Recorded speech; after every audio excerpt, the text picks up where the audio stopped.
Hey guys, my name is Trina. Today's video is going to be the best drugstore moisturizer for sensitive skin. If this is your first time here and you want to learn more about skincare, please don't forget to hit the subscribe and the notification bell so you don't miss any beauty video. The first one I have is E.l.F. Cosmetics Holy Hydration Daily Moisturizer. This daily moisturizer is lightweight and hydrates the skin. Plus, it is not greasy and is great for oily skin. Next I have is La Roche-Posay Ultra Soothing Repair Moisturizer.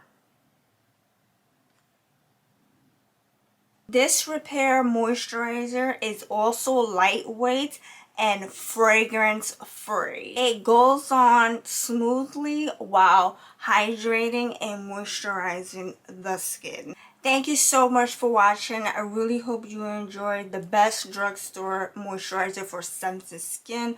Once again, it's the E.l.F. Holy Hydration Daily Moisturizer and the La Roche-Posay Ultra Soothing Repair Moisturizer. So if you like this review, please give this video a thumbs up and don't forget to subscribe right here or right here, and I'll see you in my next video.